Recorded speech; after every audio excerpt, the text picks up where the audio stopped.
Hello, and welcome back to another episode of the Extra Literary Affairs podcast. Today, Jennifer and I will be having an affair with Charlotte Perkins Gilman and her short story, The Yellow Wallpaper. So, before we begin with our impressions and all of that other stuff, let me give you a brief summary. This is a pretty well-read story. I think probably most people have at least heard of The Yellow Wallpaper. And you probably read it like in school. I read it in college, so okay.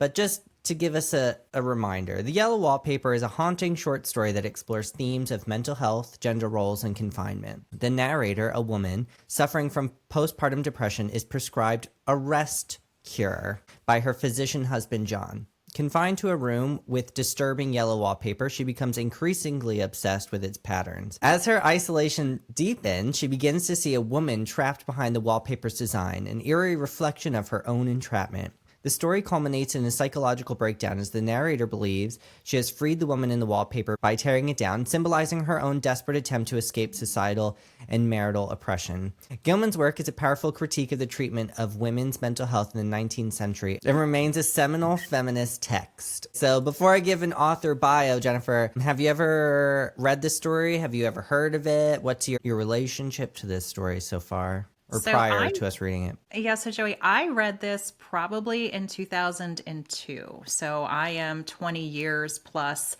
on my second reading of this. And I remember having a really strong reaction to it the first time. And I think I have a much more nuanced and also a more aggravated response to this particular piece of work. And as I was reading it, I needed to be reminded of when this story was actually written. Again, there's a lot of these timeless elements. We've been talking about these types of things for quite some time, especially the element of it's not speculative fiction. I'm not even sure what I'm going to call it. This felt a little bit horrific to me in the fact that this house to me felt like it had its own agency, either real or imposed. And we have read several stories in a row that have those types of themes sort of floating about. So I think the reason I bring this up is that when I read this in, say, 2002, I had a very different life experience than I do now. And the fact that you and I have been doing these deep dives into literature and have really flexed our muscles about learning about literature and great ways to appreciate them,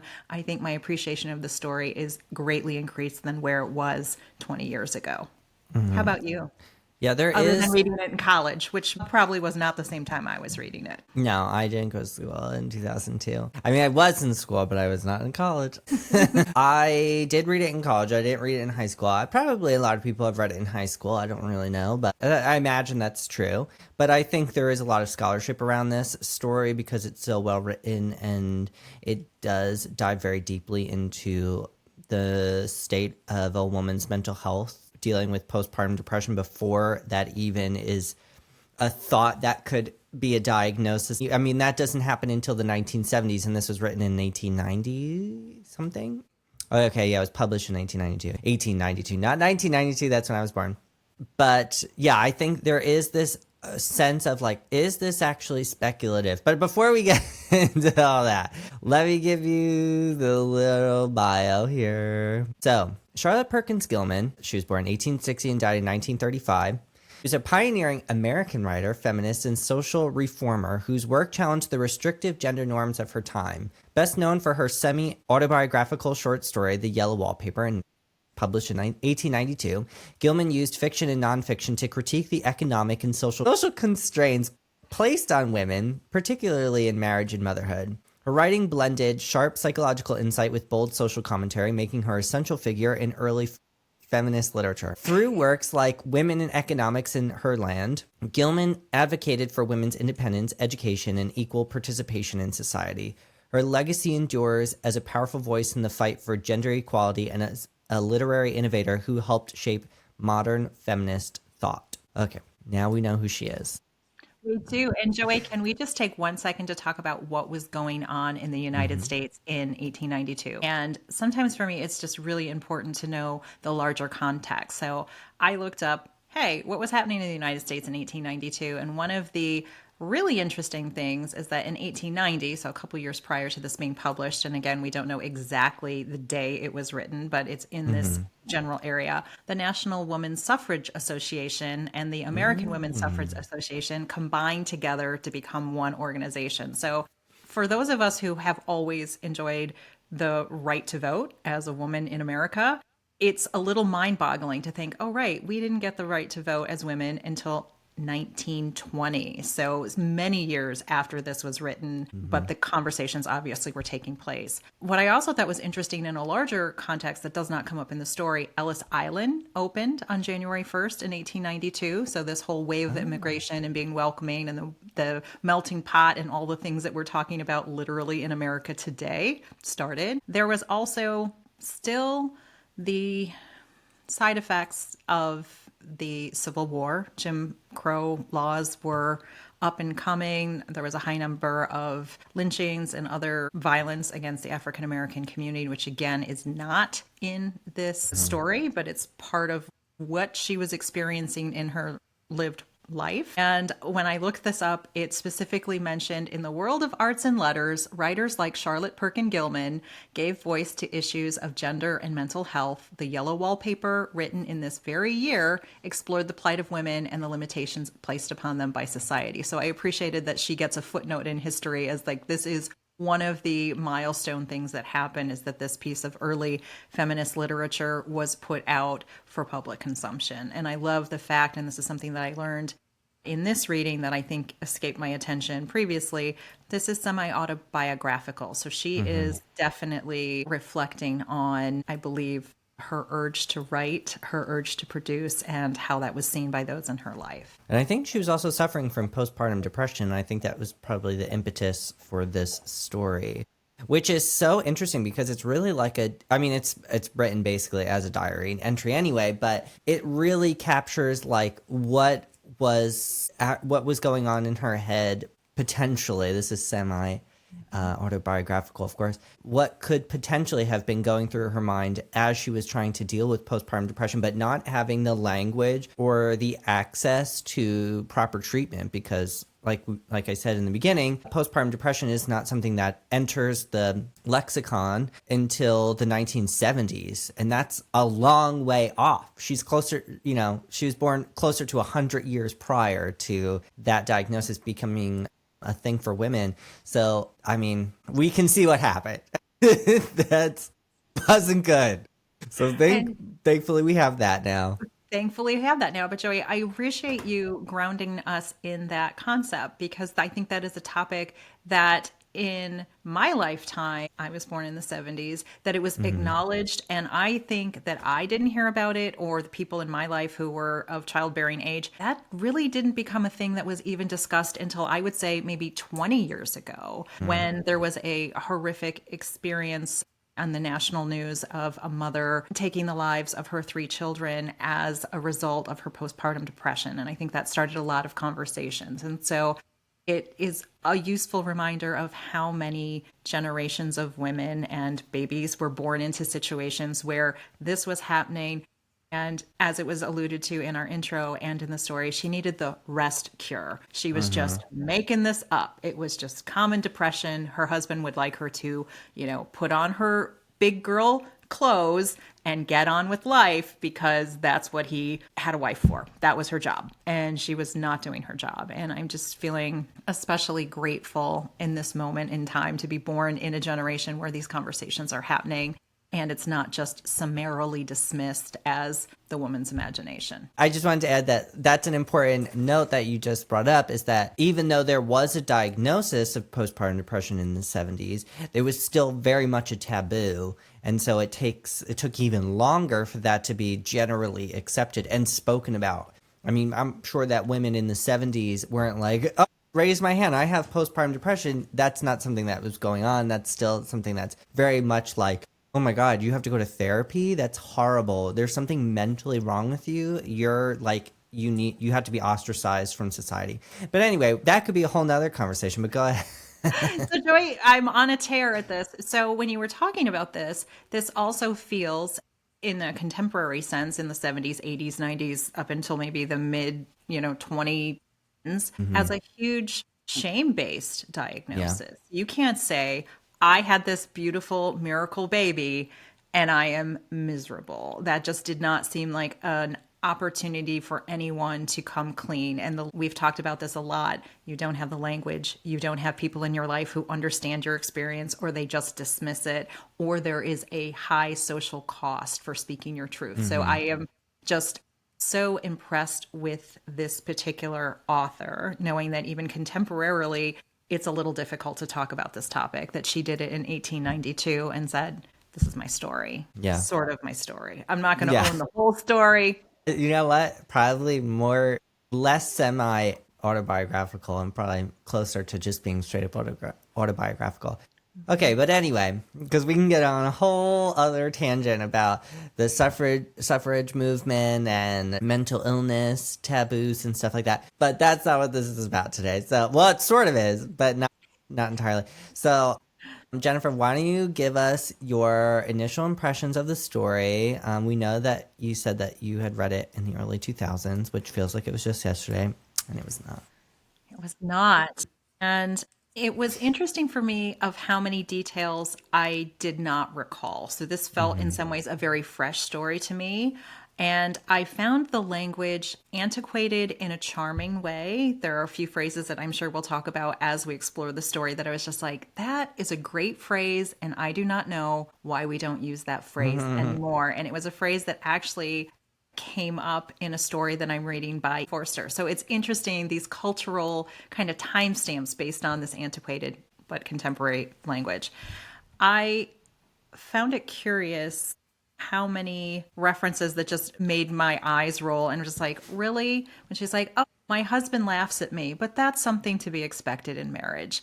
Oh, my husband's a doctor and so is my brother, and they both say there is really nothing wrong with me. So clearly there's nothing wrong with me. I just need to figure this out. And I was just enraged. Like, as a contemporary reader, I was just like, now that is some stuff that we are not putting up with anymore. And she didn't fight back in some ways. Like, it just felt like the story was unfolding and she's like, this is my experience. This is where I live. This is what's happening to me. I asked for other conditions and I was told no by my husband. So I'm just going to sit here and slowly drive myself crazy. End of story. And I had a different recollection. I thought at the end of the story that she had killed herself in my original, like 20 years ago, memory of what was going to happen in the story. And I do not believe that that had happened, but it was just something that was lingering over me as the story was unfolding. I'm like, how is this going to get worked out? Because I don't think it's going to work out well.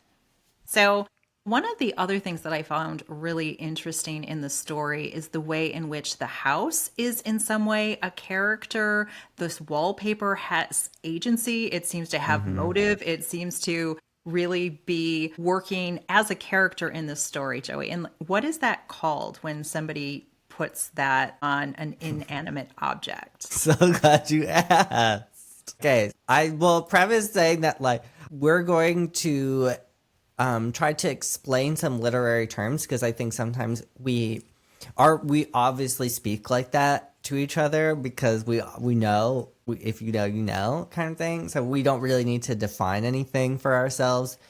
But it is helpful when we break something down. So in this case, you're talking about personification. So I think in as many episodes as I can remember to do it, I will, or both of us will break down a literary device and explain what it is and how it's being used and why potentially the author is using it in that story. So I'll do this briefly here. But so personification is a literary device that attributes human characteristics, emotions, or actions to non-human entities, allowing writers to create vivid imagery and emotional resonance, according to literarydevices.net. Not a sponsor. Okay, so, but in the text, you're saying that the house is sort of personified a little bit. Definitely the wallpaper is personified, and I'll read just a little quote to help give us an example. So, and Gilman writes, one of those sprawling, flamboyant patterns committing every artistic sin. It is dull enough to confuse the eye in following, pronounced enough to constantly irritate and provoke study. And when you follow the lame, uncertain curves for a little distance, they suddenly commit suicide, plunge off at an outrageous angles, destroy themselves in unheard of contradictions. So in this case, she's personifying the wallpaper because, of course, the wallpaper is not alive, although she thinks it is in some way, or there's someone living behind it. But she's saying that the wallpaper design can commit suicide, and what she's trying to do is to evoke the idea that there is a suddenness and unexpected end to this pattern. She goes about trying to figure out the design pattern in a very logical way. She understands the fundamentals of design to such an extent that she's able to name these methods of design and is trying to use that logic to figure out how does this pattern go? It shouldn't be like this. But anyway, is trying to get the Gilman in this case is trying to get us as the reader to understand that there is a significance to this wallpaper other than it being the title, of course.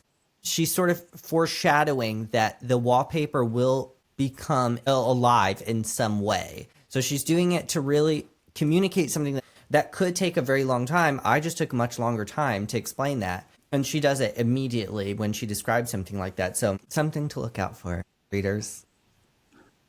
Yeah, Joy, I appreciate that when we describe these terms to each other. I think it's also good because it does ground us in a shared common understanding. Because as you know, sometimes my understanding is shaded by my own experience. And you're like, well, that's what that's actually called is this thing. And it's not this other thing. And the sentence that you read was also something that I highlighted in my reading this time, that it felt like this foreboding, this foreshadowing. Wallpaper does not commit suicide.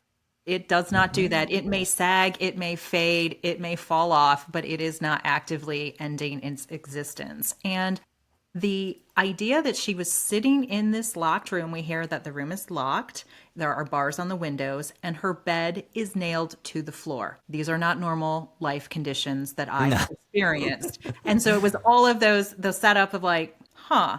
And when she talks about, and Gilman did a great job, and I can't recite it right now, the passage that she talks about the various, I don't want to call them rhyming schemes because that's a literary thing, but a design. She's like, this design goes this way, and this design does this, and this design does that. And she's like checking off mentally in her head, is this the design it's following? Is it doing something else?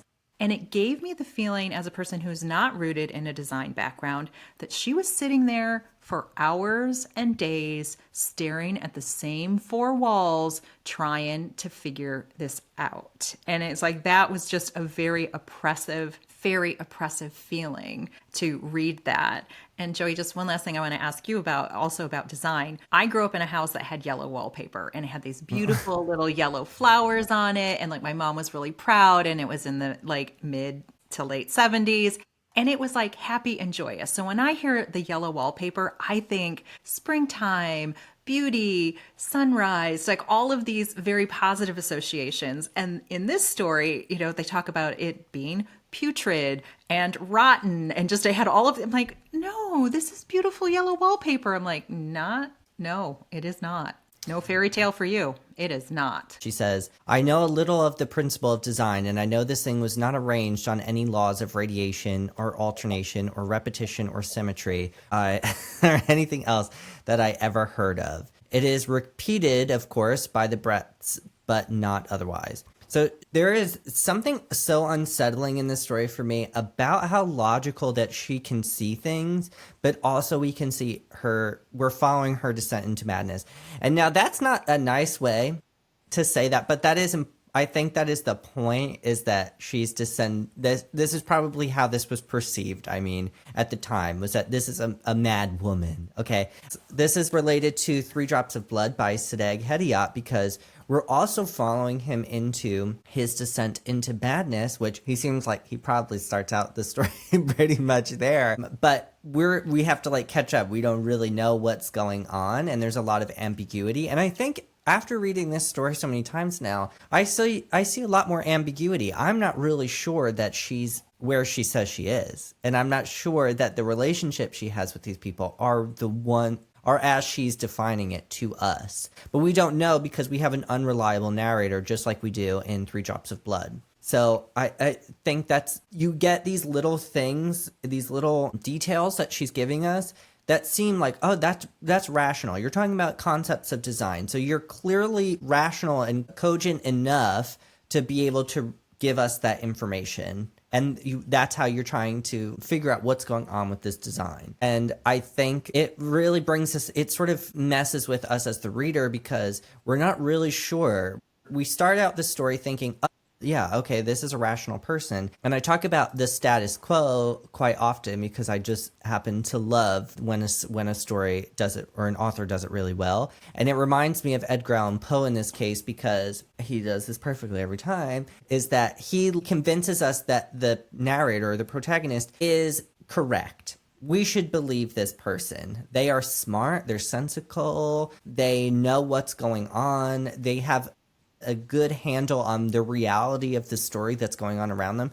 And then we get little details that Gilman also gives us that's like, that's not right. That can't be happening. That doesn't sound correct. And then we start to distrust her. But then we continuously get little segments like that where you're like, you might have it all together. Jerry, and I appreciate you say that because one of the things that came up that was sort of echoed when we think about Three Drops of Blood, that story, is the use of color in the room, of staring at those walls, of making a note to bring us physically as the reader, you are now in this space. And I just wanted to read the little snippet that got my attention about the color. So this was very early in the story. The color is repellent, almost revolting, a smoldering, unclean yellow, strangely faded by the slow-turning sunlight. It is a dull yet lurid orange in some places, a sickly sulfur tint in others. No wonder the children hated it. I should hate it myself if I had to live in this room long. Well, she's only supposed to be there for 3 months. This is about 2 weeks in, according to the timeline that gets unfolded in the story. But I just thought Gilman did a great job, and this is something that I have really appreciated with authors, giving us these tiny little hints for us to chew on and be like, what is the time frame? We were talking about 3 Drops of Blood. Was it a year? Was it a person's year? Was it a psychological year? Like, what is that?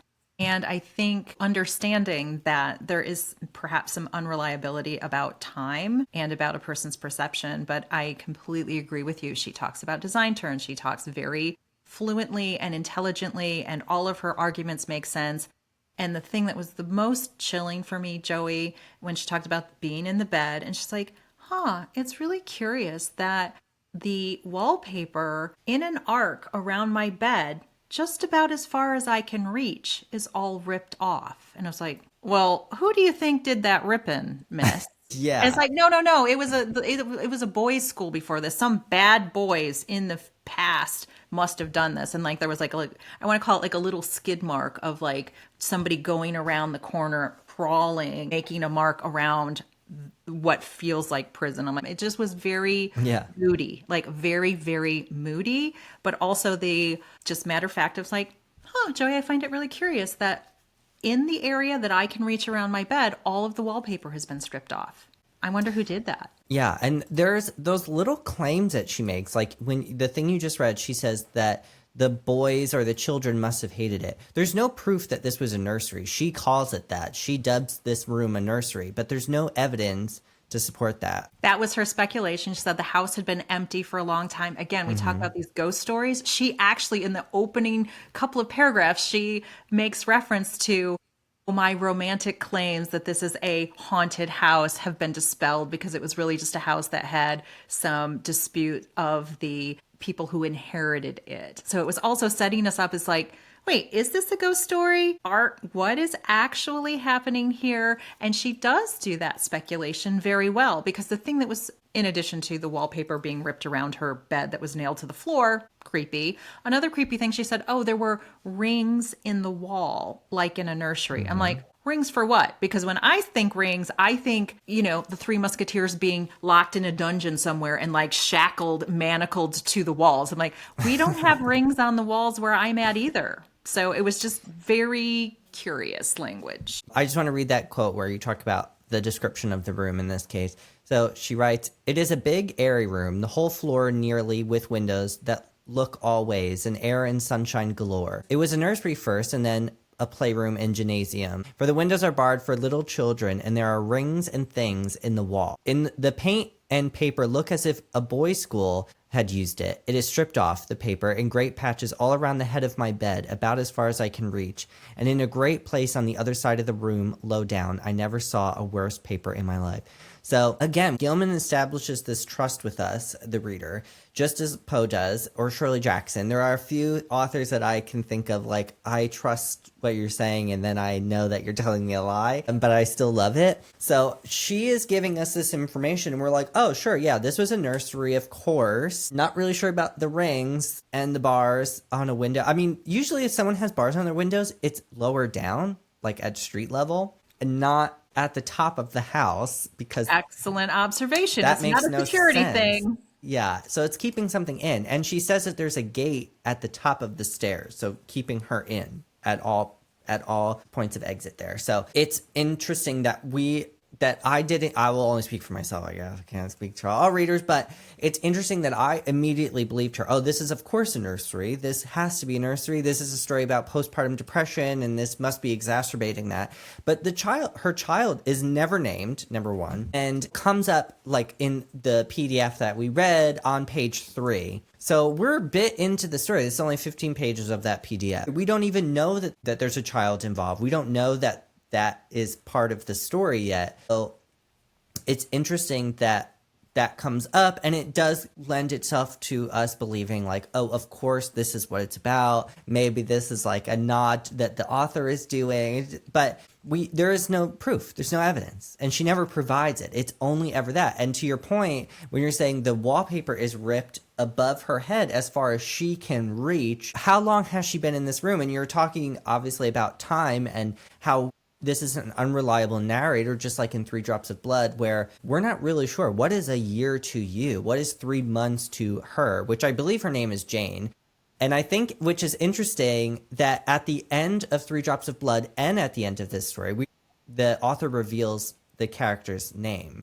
I'm not sure why they will did that, but I guess that's up to them. But so we get the sense that this woman has been in this room for much longer than she's telling us, and she is not aware of how much time has passed. I mean, she's in almost complete isolation. She's very rarely going outside or seeing other people. And I'm not convinced that she's there with her husband and her sister-in-law, who is their housekeeper. I'm not convinced. I think that he is her physician, and he's gone all day, because, like, I don't think he's actually sleeping in the same room as her either. But that's just my conspiracy theory, I guess. Well, I appreciate that, because she says her husband is a physician and so is her brother. But one of the things that irritated me upon this reading is that she said her husband wouldn't let her have like the garden level, beautiful room with the nice furnishings because it was too small and they couldn't have 2 beds in there.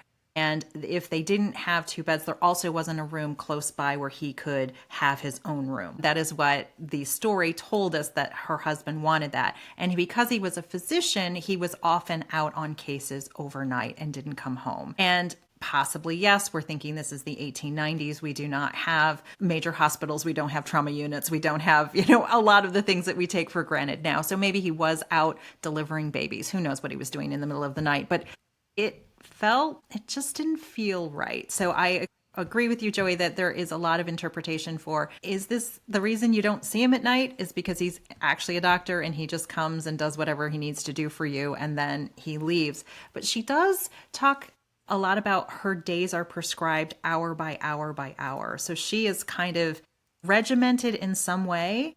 And I think if we take the postpartum depression part out, if we just kind of set that on a shelf for a moment, the fact that she says so many beautiful things about her husband. He watches me every day. He tells me what to do. He tells me where to go. He tells me I'm too excitable to have company. I'm not allowed to write because that is just too difficult for me. I'm like, okay, gaslit much? Like, this guy is controlling your every single move. And when you said, oh, can I have some freedom and be downstairs? He says, oh, I would live in the basement with you, but we can't indulge these ideas of yours, because if we change the wallpaper, next it'll be the draperies, next it'll be something else. And so he was just being very patronizing, I think, as a husband, of like, listen, I'm the expert on everything, clearly, as the man. I don't even know why we're having this conversation. Yeah. And that she was not able to vocalize anything to him. So she was hiding her writing. So I loved when you called out, Joey, that this is a private diary. It feels like a private diary entry of she's like,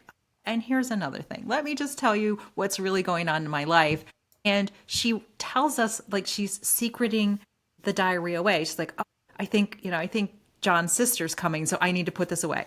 And then, she brings it back out and some time has also passed. Because I think right in the beginning, Joey, you can correct me if I have this detail incorrect. I think she said, I haven't felt like writing in the last 2 weeks. This is the first time since my first entry. So there's also this amorphous time contraction and expansion. Your husband said that you guys let this house out for 3 months. And that was one of his justifications. Like, well, we're not going to be here that long. Like, why would I spend the money to change up the wallpaper? I'm like, because it's making me crazy. Maybe a reason. Let me stay in another room that doesn't have a lock on the door or the windows don't have bars.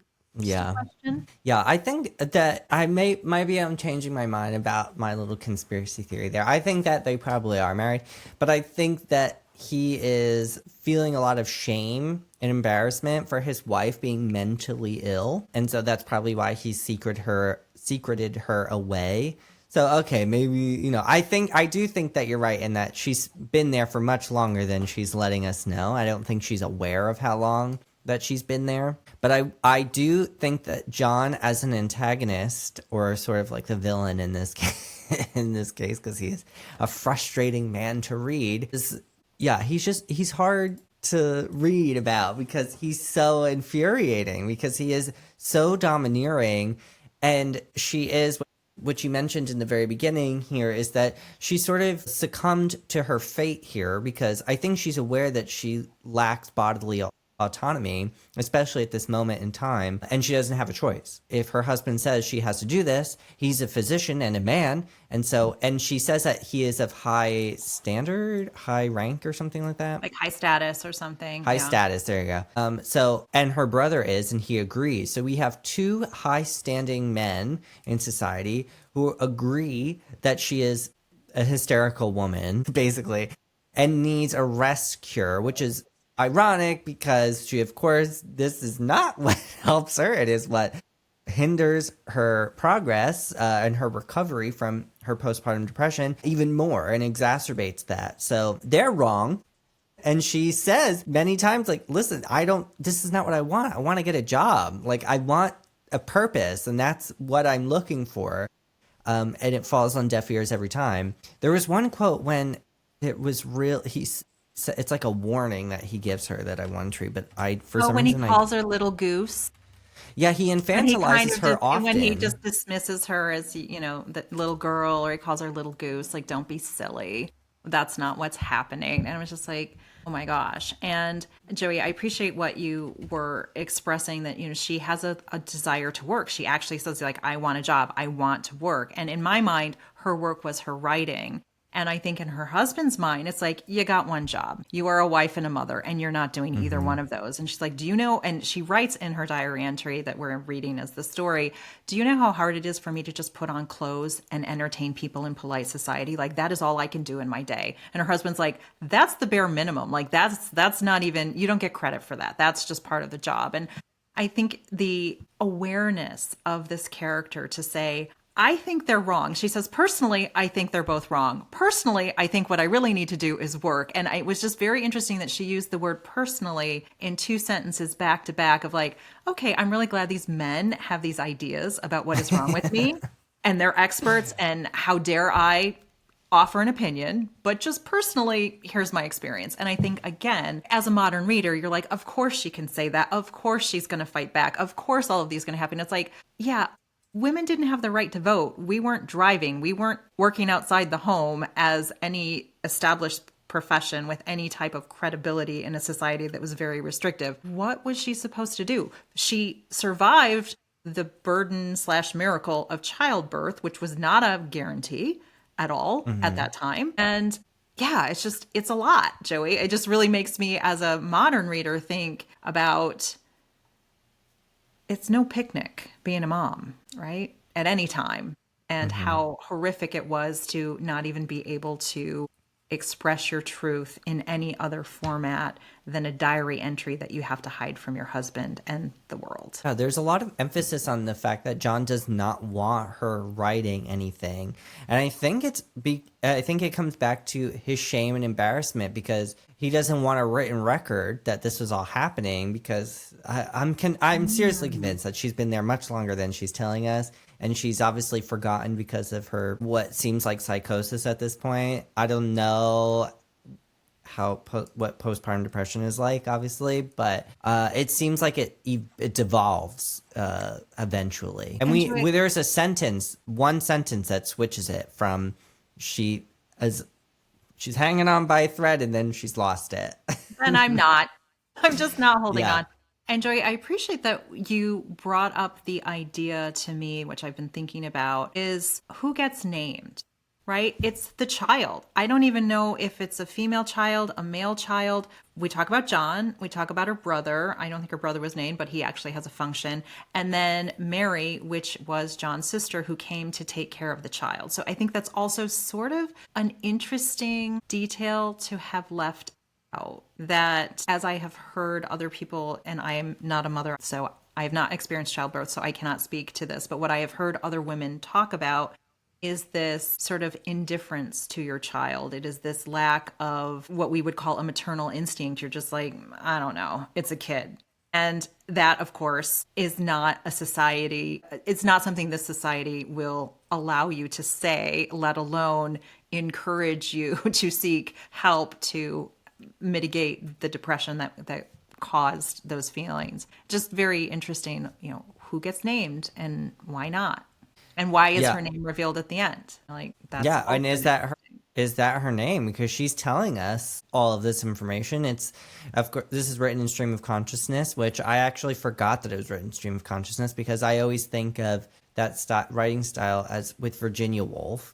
Or attribute that to her every time, and that's not true. She's not the only one, and she certainly didn't invent it. But for some reason, I only think it's Virginia Woolf. But I think this is a very accessible style of stream of consciousness. These are much shorter and more straightforward. Mm-hmm. And when I was thinking about, when you think stream of consciousness, you think about Virginia Woolf, you think about, that was written 20, 30 years after this particular story was written. So that was a thing, but not a thing that people were really focused on. I was thinking about that beautiful room with like the only quote unquote, the only problem I have with my beautiful room that's light and airy and I can see out every window. It's really great to be here.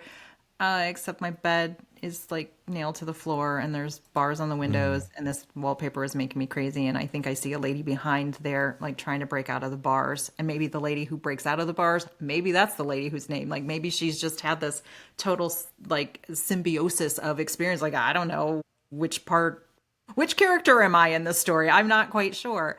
That to me, that felt a little bit like an experience perhaps of marriage. Everything with my husband is great. She says he's smart, he's kind, he pays the bills, he's handling my medical care. I don't know. She confuses the words phosphates and phosphites. And she's like, I don't know. He just gives me something and I take it. And again, it's that lack of agency, that's lack of control, that's lack of consent, like all of the things we talk about.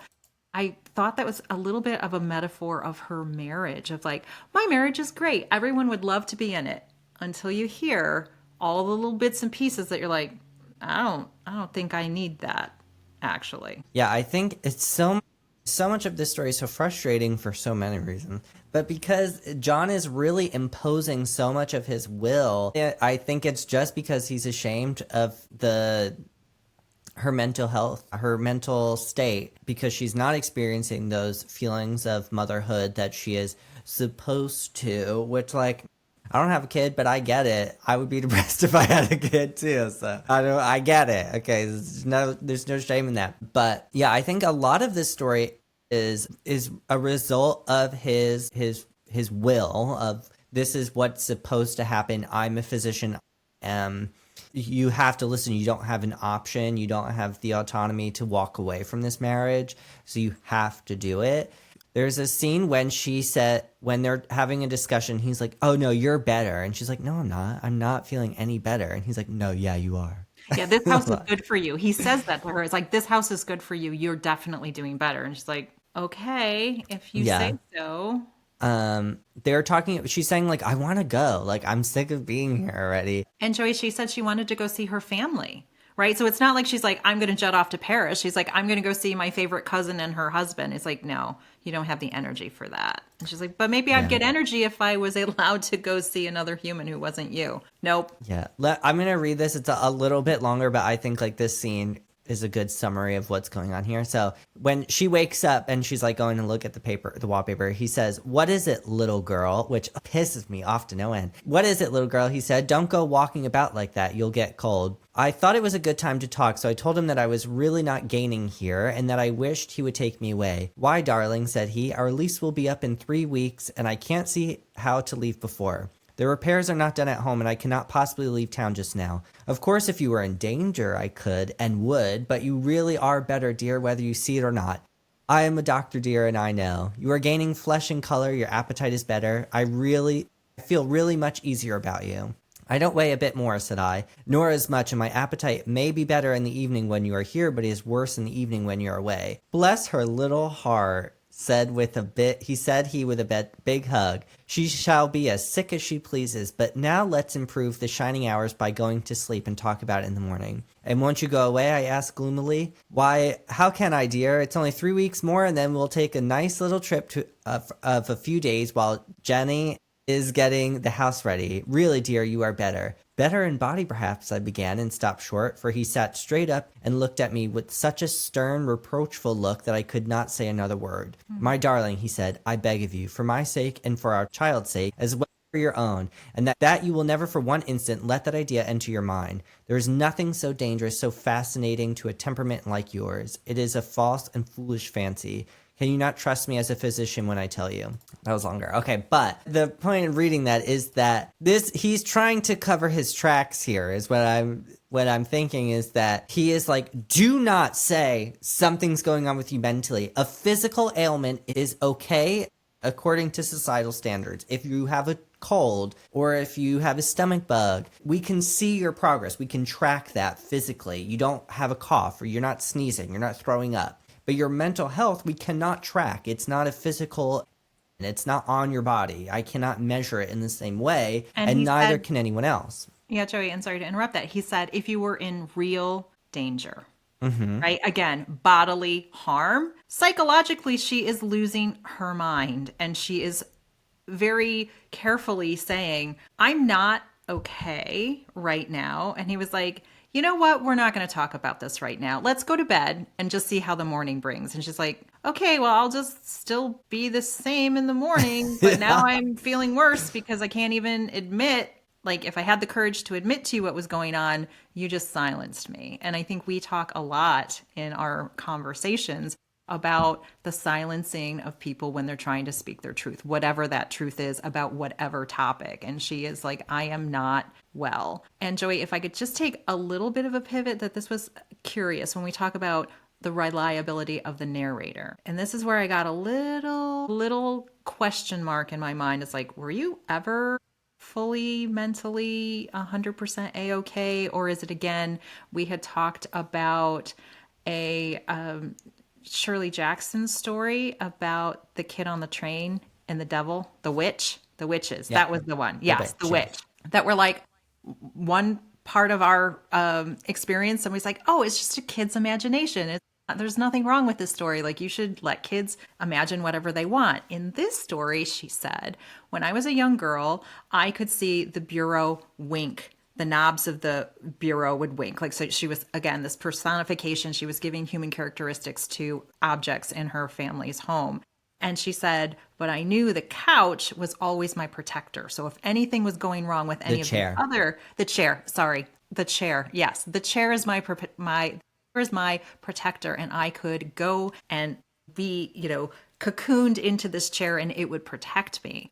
So I was like, wait a minute, as a child, Jennifer, did not suffer from like nightmares, and I wasn't afraid of the boogeyman. I didn't have those fears that other children my age had. And so I always was very suspect when I would hear somebody say that. But I also realized in child development that is very natural expression of fears by having these things. So I'm like, I don't think she was crazy back then. I think she was being a kid.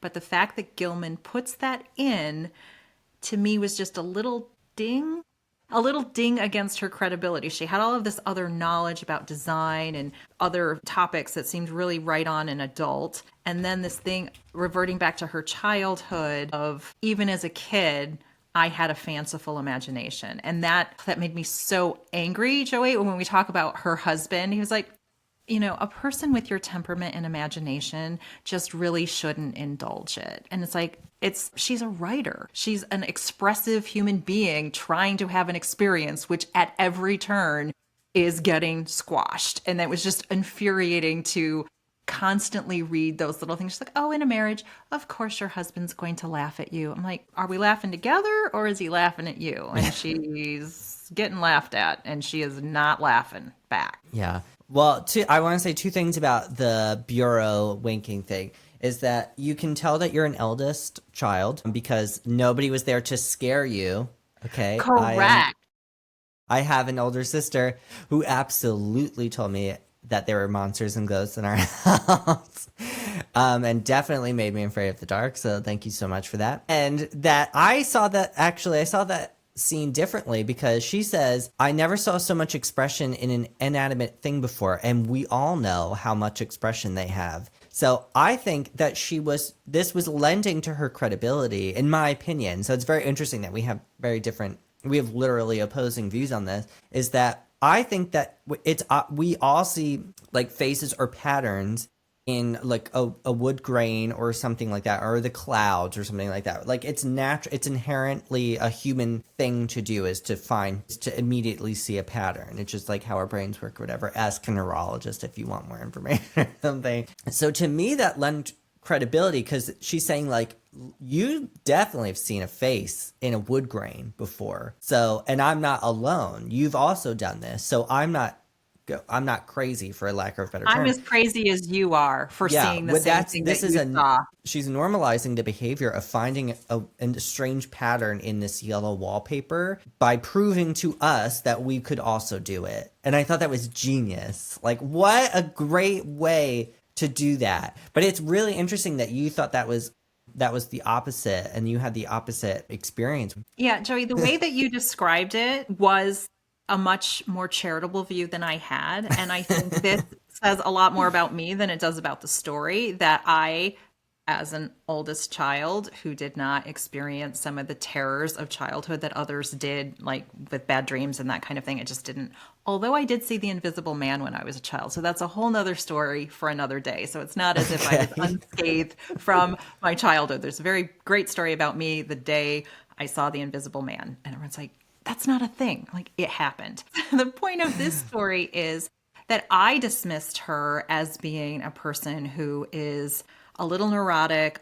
And I mean that in a person who is easily activated, who's a little scared of her environment. She's trying to make up ways to self-soothe and comfort. So she's like, oh, I'm going to get in my favorite chair and it's going to save me because it's the magic chair and nothing bad will happen to me because that thing over there is giving me the evil eye and I am worried about it. So that to me was an interesting juxtaposition of our ideas about it. And you're like, yes, and I will say the same thing. I'm like, do you see those like two eyes in that trunk of that tree? Like that tree is like, it's got a face. And you're like, it doesn't have a face. That tree's got an attitude.